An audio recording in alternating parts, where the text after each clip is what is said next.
Hi Year 7, this is our third lesson for our topic of area. In this lesson we're going to learn about the area of a triangle. So far we've covered the units of area and we've looked at how to calculate the area of a rectangle and also the area of a square. So the basic principle with area of a triangle is that a triangle covers exactly half of the area of the rectangle that has the same base and height. Now there are a couple of different types of triangles, so let's start with a right-angled triangle because it's really easy to see it. So here I've got a rectangle and I've split it into two right-angled triangles. There's a green one and a purple one, and they've both got the same area. Can you see that? So the area of this green triangle is 16 centimeters squared. The area of the purple triangle is 16 centimeters squared. The area of the rectangle is 32 centimeters squared.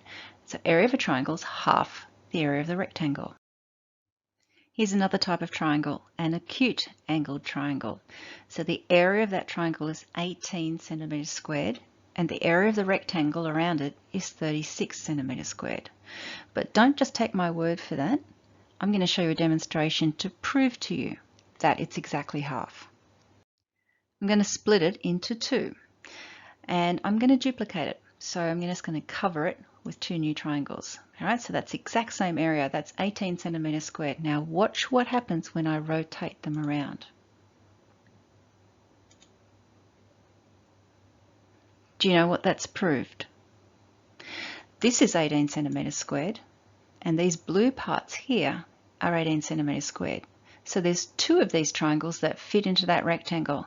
Therefore, the area of the triangle is half the area of the rectangle. Now let's look at an obtuse angled triangle. And this one's a bit confusing. We can see that it's obtuse angled. Here's the obtuse angle here. But it kind of doesn't even fit in the rectangle, which is a bit odd, isn't it? This rectangle here has the same base length and the same perpendicular height as the triangle. And so this area here, which is 28 centimeters squared, is indeed twice the area of the triangle, which is 14 centimeters squared. But it's a bit hard to see that. We can't really split this triangle up and rotate it around to fit into here. So I'm going to show you another way. Let's use Geometer's Sketchpad to check this out. So I've constructed a triangle. It's currently right angled. It has a base length, CB, and that's going to stay the same. It has a perpendicular height, AC, and that's also going to stay the same because these two lines are parallel. Now I've placed a point on that dotted line. That's going to be the third vertex for this triangle. And I've used the program to calculate the area of the triangle. There it is there. Have a look what happens as I move this point A along that dotted line. So it's a right angled triangle. Now it's an acute angled triangle. Let's move it back. Now we could move it over here. It's another right angled triangle there. Or I could make it obtuse angled. Move it all the way out here. What's happened to the area? It hasn't changed, has it? It's stayed exactly the same. What's going on?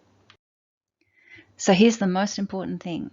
If a triangle has the same base length and same perpendicular height as another triangle, it will have the same area. Always, always, always. So think back to our obtuse angled triangle that was stuck outside the rectangle. It didn't really matter. It has the same area as the right angled triangle that fits in the rectangle.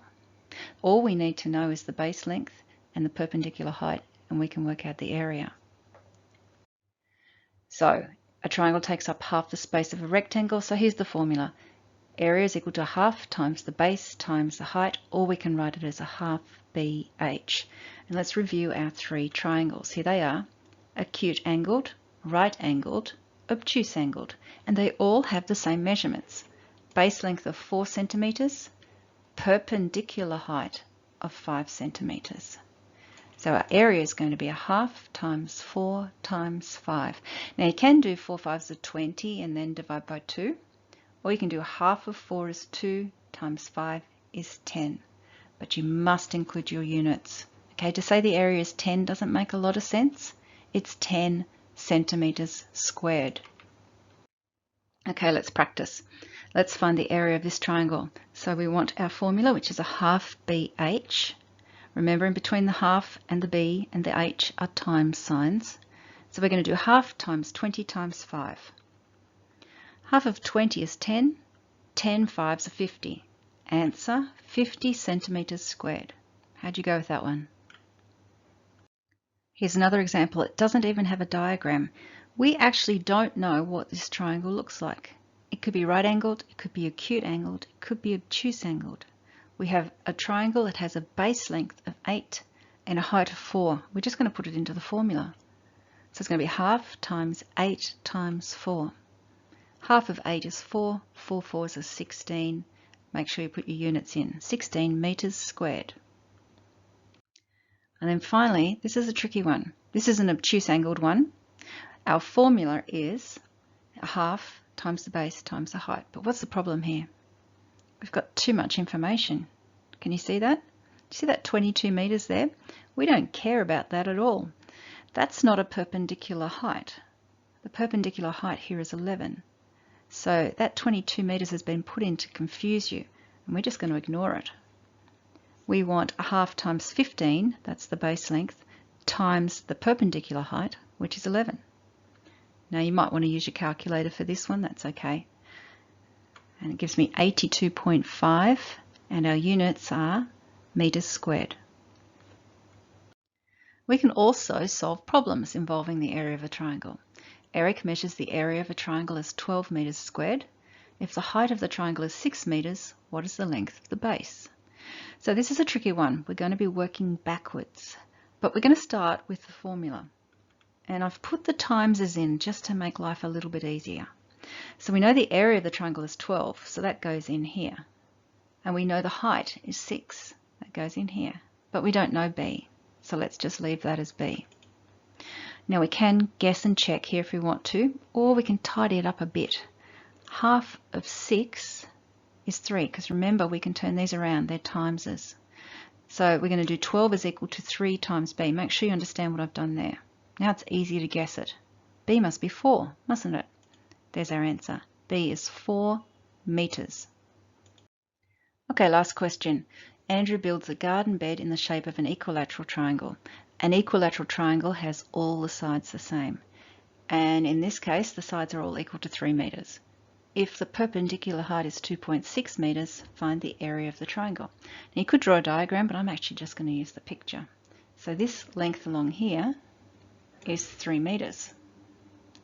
And the perpendicular height is 2.6. And now we're just going to use the formula. So area is equal to half times the base times the height. Half times 3 times 2.6. Put it into your calculator and we get 3.9 meters squared. Okay, that's it for this lesson. In our next lesson, we're going to look at the area of a parallelogram.